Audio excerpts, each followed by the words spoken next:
Hey y'all, it's Miss Bailey again, and I am back with Chapter 2 of our I Survived the Shark Attacks of 1916. So we read Chapter 1 yesterday, and I think that the most important thing that we needed to review from Chapter 1 is just that our main character's name is Chet, and he lives in, this is in New Jersey, the state of New Jersey, Elm Hills, New Jersey. And whenever we left him, he was being chased in a creek by an enormous shark. But we all know that how these I Survived books work. They show you the most intense part, and then in Chapter 2, they go back in time and tell the rest of the story that leads up to that most intense part. Okay, so we are on Chapter 2. I don't know what that is. That is a shark's tooth. I'm sure y'all knew that. Okay, Chapter 2, it says 9 days earlier. So this is over a week before that had actually happened, what we read in Chapter 1. This is July 3rd, 1916 at 9 a.m., the Elm Hills Diner. That's where Chet must be at. Okay, the Monday morning breakfast rush at the Elm Hills Diner was finally over. Chet's feet ached. He was covered in syrup, donut crumbs, and bacon grease. His curly red hair was damp with sweat, but he was surprisingly happy. Uncle Jerry was paying him a fortune to help out at his diner this summer, 15 cents a day. Chet liked being surrounded by familiar faces and hearing folks calling out his name while he worked. Best of all, he was finally making some friends, his first since he came to live with Uncle Jerry last January. He was staying here for the year while his mom and Papa were in California on business.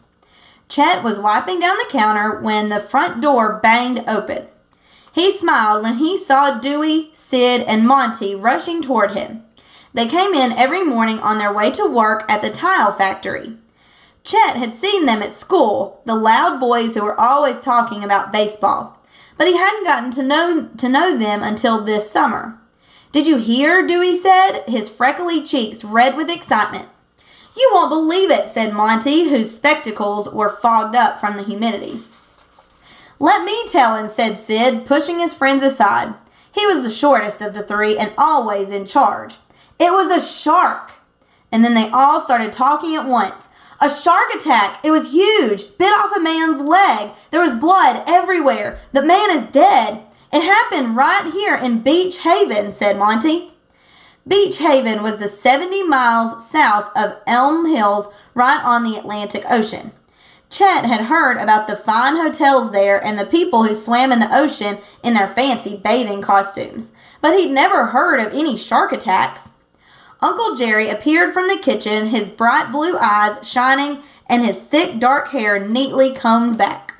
The guys always stood a little straighter when they saw Chet's uncle. He had been a baseball legend growing up here in Elm Hills. He could have gone pro, but he'd hurt his knee sliding home in a championship game. The team won, and Uncle Jerry could never play again. He still limped a little after a long day of work. "What's this about a shark?" he said as he passed out cinnamon donuts to each of the boys. "You fellas aren't trying to fool us, are you?" Chet knew the guys loved to pull pranks. On the last day of school, they'd put a frog in Minnie Marston's lunch pail. She was the prettiest girl in school, but she'd been so mad her face turned an ugly shade of purple. "We're not fooling," Monty said, pulling a rumpled piece of newsprint from his trouser pocket. "Look at this," he said. He handed it to Chet. It was from the New Jersey Herald. I'll show y'all a picture.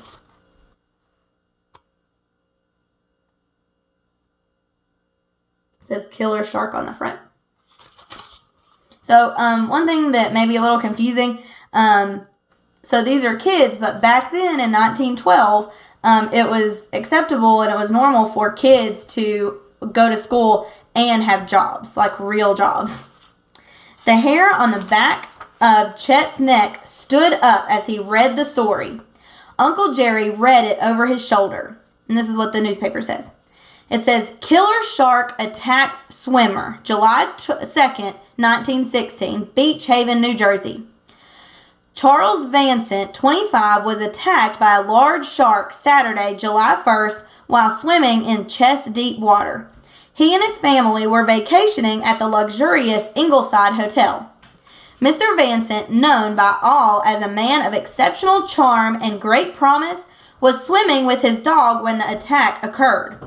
The beach was filled with fashionable ladies and gentlemen enjoying the early evening breezes when panicked shouts suddenly echoed through the air. A large black fin could be seen swimming toward Mr. Vincent. Onlookers screamed warnings, but it was too late. The shark brutally attacked the young man who struggled to swim to shore. A lifeguard and 2 men rushed to his aid and finally managed to free him from the water. But he died a short time later of his injuries. This is the first fatal shark attack on a human ever recorded in the northeastern shore of the United States. And that's the end of the newspaper article.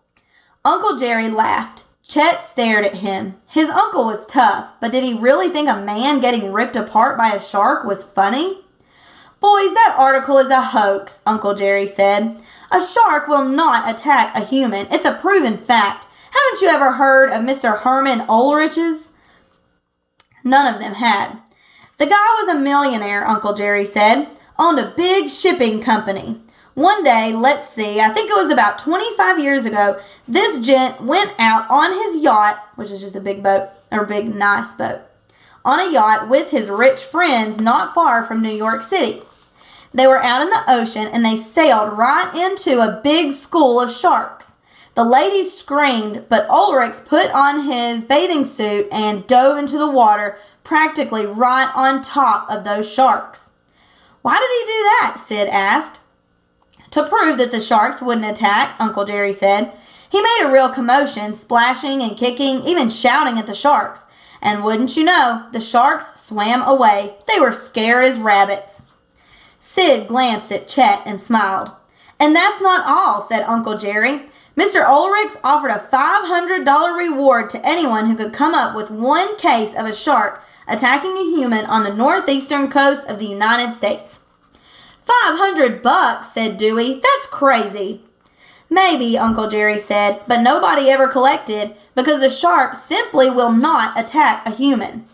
That cherry pie over there is more likely to attack you than a shark is. They all just laughed. But then a gravelly voice spoke up from the end of the counter. You got it wrong. Some sharks are killers. It was Captain Wilson who came into the diner every day for breakfast. A long time ago, he had been a whaling ship captain. But now he puttered around the creek in his broken-down motorboat. Usually he had a dazed look in his eyes like he wasn't sure where he was. But now the captain's eyes were sharp. You've seen some sharks, Captain? Uncle Jerry said, refilling the captain's coffee cup. Seen one, the captain said. A white shark almost bit me right in 2. Is that so? Uncle Jerry said, winking at Chet. I don't want to scare you lads, though, the captain said. Please, sir, Monty said. Nothing scares us. We can take it, Sid insisted. Chet realized with a happy jolt that the we included him. Uncle Jerry went back into the kitchen, just shaking his head. All right, then, the captain said, looking around the empty diner. But gather close and don't scream too loud. I don't want to upset the other customers. And that's the end of chapter 2. So we will read chapter 3 on Monday. Go wash your hands and do your assignments. Bye.